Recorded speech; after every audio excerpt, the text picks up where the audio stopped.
Hey there, ladies and gentlemen. Welcome to another Hockey Raiders NHL News and Rumors Rundown. My name is Jim Parsons. I'm here with thehockeyraiders.com. Lots to go through in terms of NHL News and Rumors. It's been 2 weeks since I've had a chance to talk to you. I was on a slight vacation last week, so I didn't get a chance to do a video. But we're going to catch up this week and get into all of the talks surrounding a number of teams in the NHL. Quick reminder, though, if you want to follow us, you can do so in a few ways at The Hockey Raider on Twitter.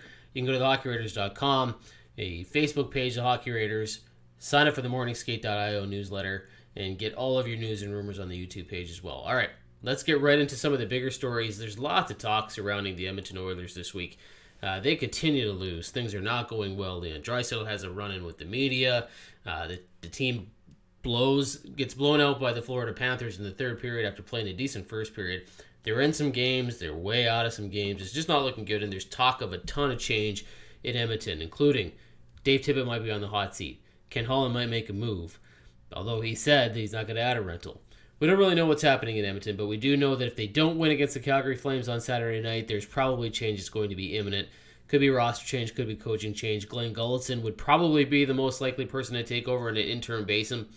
But Jay Woodcroft out of Bakerfield is also a coach that could get some serious consideration. TSN's Ryan Rashaga said that the Oilers would probably have to offer Woodcroft a 3-year extension or a 3-year deal because he has earned himself consideration from other NHL teams for a head coaching gig.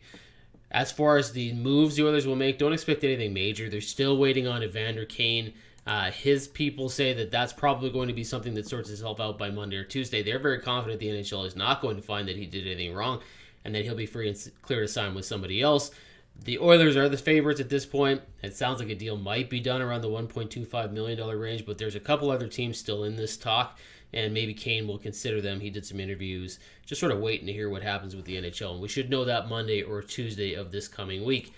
Still talk about Jakob Chychrun right now. The favorites are the Florida Panthers, apparently. They're the ones that are looking to add a defenseman. Jeff Merrick and Elliot Friedman both talked about his fit in Florida and how the Panthers might be one defenseman away from being real Stanley Cup contenders, and Chychrun could be that piece that they add. We'll see if that happens. We still don't know for sure if Arizona is going to be moving Chychrun, but it does sound like they are willing to take a trade if the offer is good enough to accept. Lots of talk about defenseman John Klingberg out of Dallas. The Dallas Stars are ready to move him. They are actively trying to move him. They are talking to other teams. There's a handful of suitors here. The Kings, the Flames, you name it. Even the Toronto Maple Leafs are apparently interested in John Klingberg, which sounds strange on the surface because you don't know exactly why they need another offensive defenseman. But it does sound like Kyle Dubas is willing to clear cap space to make a trade ahead of the deadline. That could mean Nick Ritchie, could be Justin Hall, could be other pieces. If the Maple Leafs can move Peter Mrazek, they might try. But Kyle Dubas is open to it. He's open to making a move. Now, whether that means Klingberg or not, we don't know. But it does sound like Klingberg is going to get moved before the deadline. Toronto is in the conversation, and we'll see what happens after that.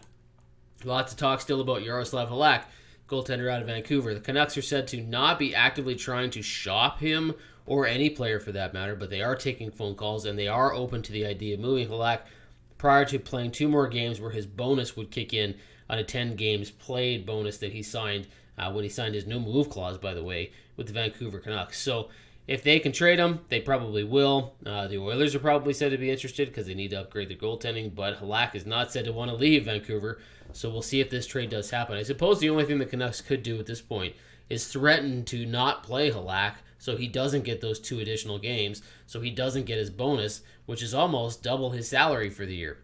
I guess you could do that, but it's kind of a gamble considering if Thatcher Demko goes down or has COVID issues of any kind, then you need Halak, and then he plays those games. So it's a risk either way. All right, and still with the Canucks, JT Miller might be a guy that could get traded here right away. Frank Saravalli said that they could actually trade JT Miller prior to the Canucks hiring a general manager. Now, some people are saying that's too quick, that it might not happen. If JT Miller does get moved, it could happen in the offseason. He's got 2 years left, including this one on his contract. He would be a valuable piece for somebody, and the Canucks are still fighting their way into the playoff picture, right? They're not out of it technically yet. They're not necessarily in it. They're sort of stuck in no man's land. They're not really sure, but Miller could be one of those guys that gets going. All right, guys, that's going to do it for us this week. Don't forget, check out thehockeyraiders.com. Sign up for the morningskate.io newsletter. There's lots of other ways you can follow us on the Hockey Raiders. For me, Jim Parsons at the Hockey Raiders, have a fantastic weekend. Enjoy the rest of the action, and we'll talk to you guys next week.